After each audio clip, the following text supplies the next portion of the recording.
За сайн байцгаана уу. Энэ өдрийн мэндийг хүргэе. За Монгол хэлний эсэтийн ерөнхий шалгалтын үндсэн агуулгаас зөв бичих дүрмийн сүүлийн 5 жилийн дунджаар 50.9% гүйцэтгэлтэй шалгагдсан байна. За бид энэхүү гүйцэтгэл багтаа агуулгаас өнөөдрийн хичээлээр балархай гişгийн үүрэг, за зөв бичсний хэрхэн шалгаж болох, үгийн бүтцийг задлан ялгаж бүтээврийн нийлцээг хэрхэн бичих талаар бол ярина. Аливаа улс үндэстний нэгдмэл байхын үндс нь нийтээр баримтлах бичгийн хэлний хэм хэмжээ байдаг. За үүнд бол зөв бичих дүрм хийгээд зөв тогтлын дагуу найруулах асуул хамаарна. Балархай гişиг үгэнд орохдоо аль нэг гээгүүлэгчийг эгшигжүүлэх, ялгах, зөөлрүүлэх гэсэн 3 үүрэгтэй байдаг. За өөрөөр хэлбэл энэ 3 шаардлагын үүднээс л балархай гişиг бичигддэг гэсэн үг. За жишээ нь олдор гэдэг үгэнд бол балархай гişг нь бол V9 гэсэн гişиг гээгүүлэгчийг эгшигжүүлэх үүрэгтэй орсон байна. За татаж гэдэг үгийн тухайд бол заримдаг гээгүүлэгчийн дараа заримдаг гээгүүлэгч ороход сүүлийн заримдаг гişгтэй бичигдэнэ. За тийм учраас сүүлийн заримдаг болох гişиг бол гიშгжүүлэх үүрэгтэй орсон байна. За дэвцэх гэдэг үгийн тухайд бол балархай гişг нь бол CH гэсэн 2 заримдаг гээгүүлэгчийг хоёулангийн давхар гიშгжүүлэх үүргээр орсон байна. Дараагийн жишээг харъя. Тараг, тарга.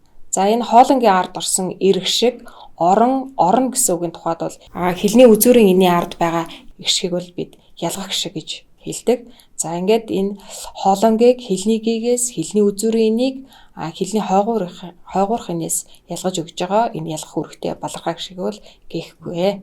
Харах гэдэг үгийн тухайд бол үйл үгийн хийгийн өмнөх балархай гişг нь бол үйл үгийг нэр үгээс нь ялгах үүрэгтэй байна.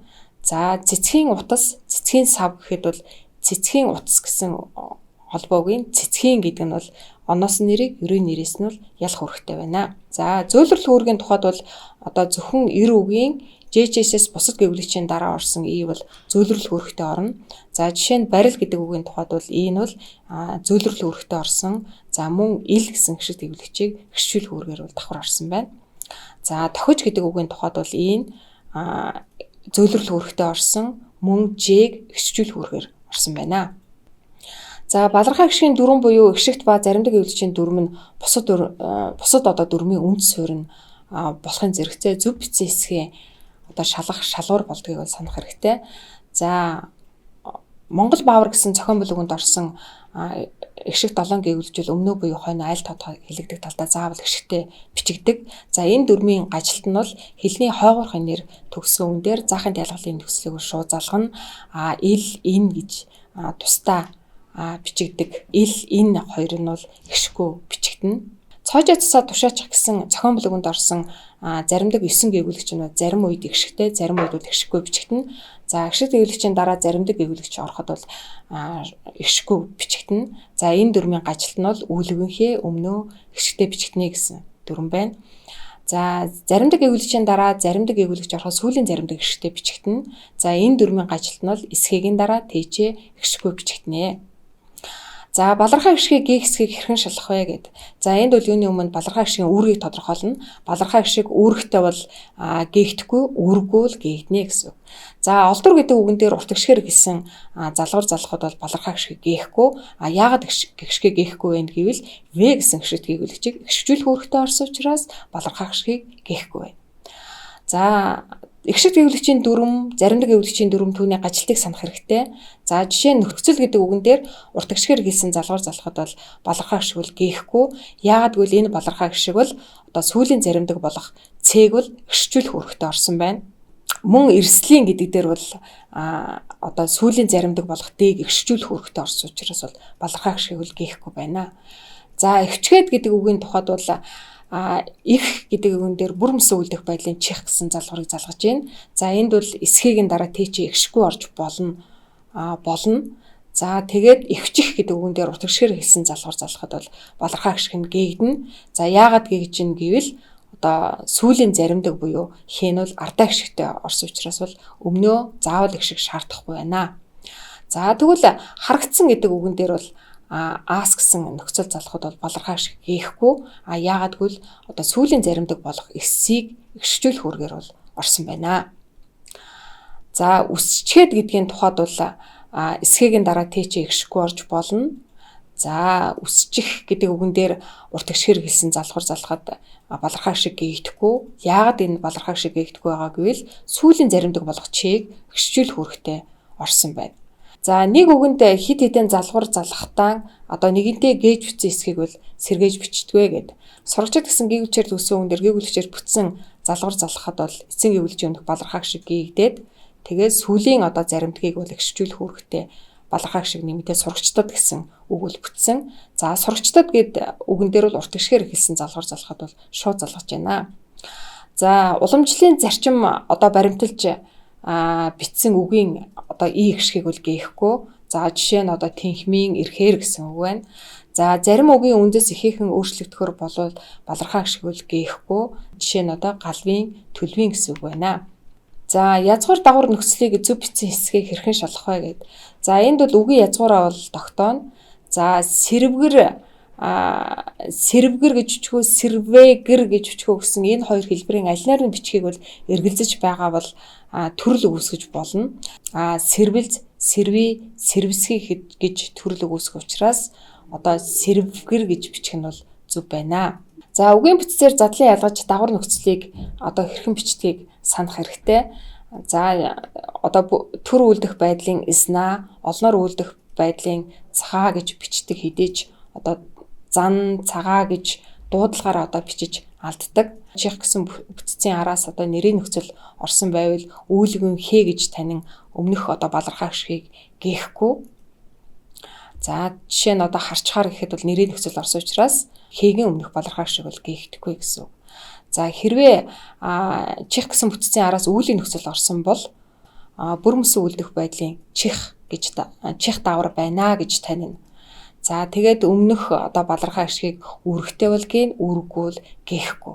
За жишээ нь одоо харчих гэдэг үгэн дээр аараа гэсэн нөхцөлийг залгахад бол балархаа гიშгийг бол гээ.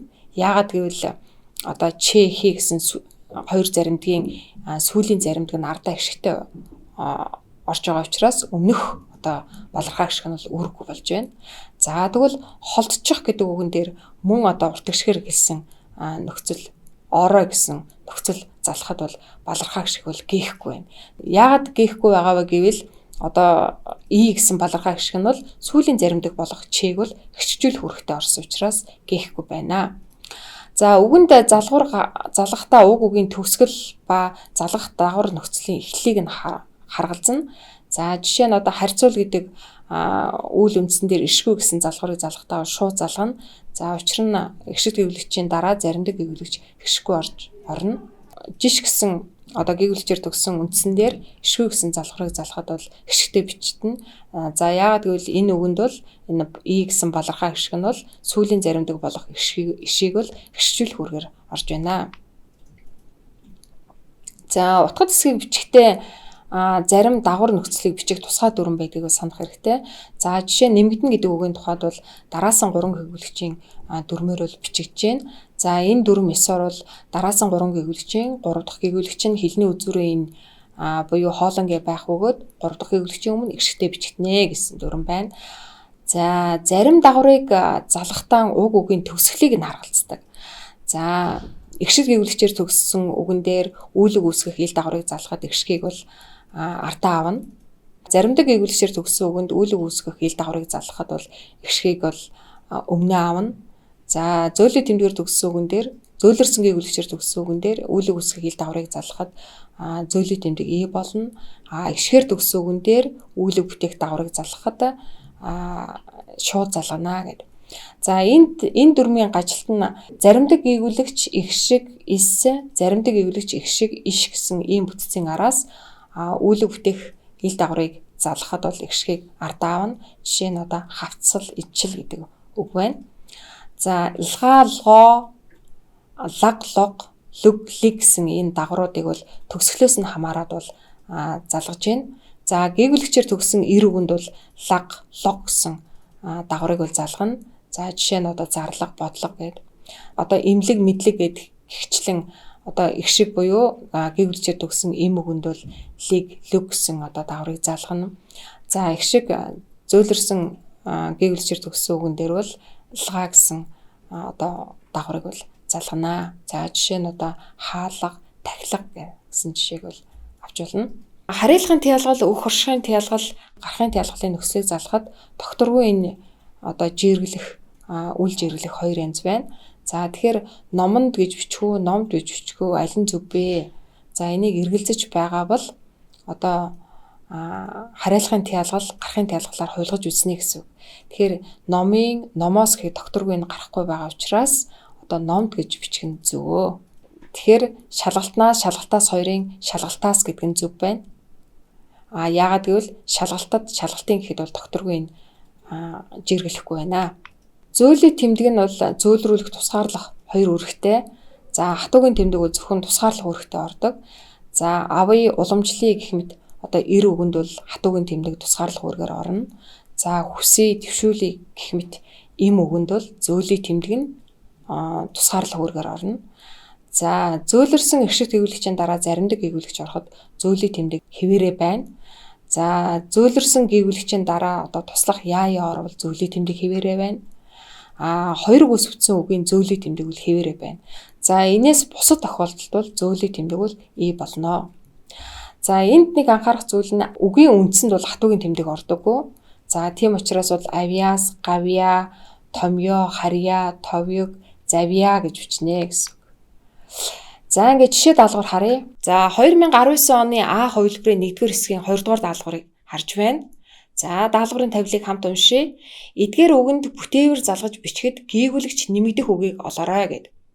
За хувилбаруудыг харъя. За хувилбар дуусах гээд гээгүүлэгчээр төгссөн үгэн дээр уртагшгээр эхэлсэн залгуур залгахад эцсийн гээгүүлэгчийн өмнөх балархаа шиг гээгдэхгүй.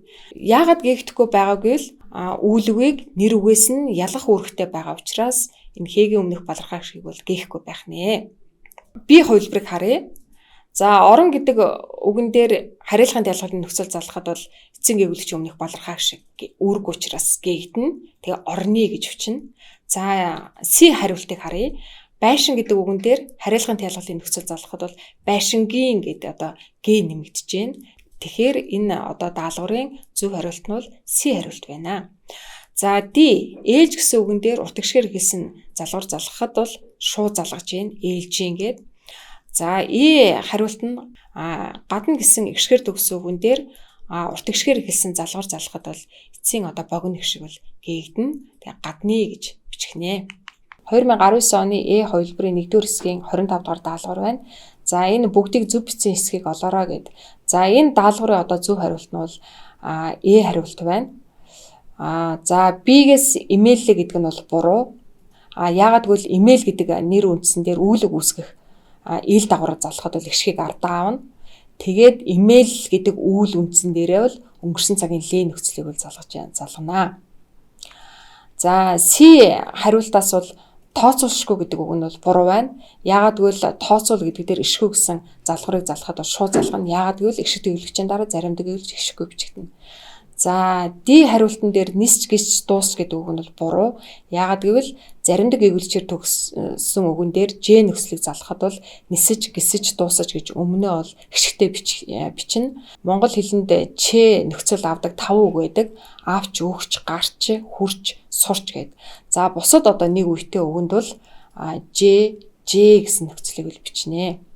За И хариултад бол нутгийнхны гэдэг нь буруу. Яагаад гэвэл одоо балархаа гişиг бол үүрэг учраас гэн. За нөхөгдөшгүй гэдгийн үг нь бол буруу байна.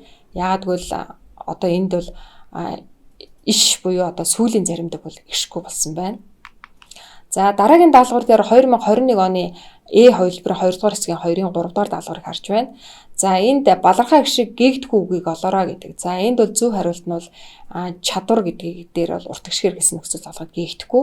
Яагаад гэвэл энэ балархаа гişиг нь бол одоо В гэсэн гişиг төвлөгчийг хичүүлэх үүрэгтэй учраас гээгдэхгүй байна. За будгийг, бурхтыг гэхэд бол гэн. Ег шууд залгаж бичих үгийг олоорой гэсэн байна. Энд бол зөв хариулт нь бол Б-гийн 3. Түгээ эгшгээр төгсөн учраас Ег бол шууд залгаж байна. Үзүүлэн шийдэг гэдэг нь им үг учраас зөөлийг тэмдэг тусгаарлах үүргээр орно.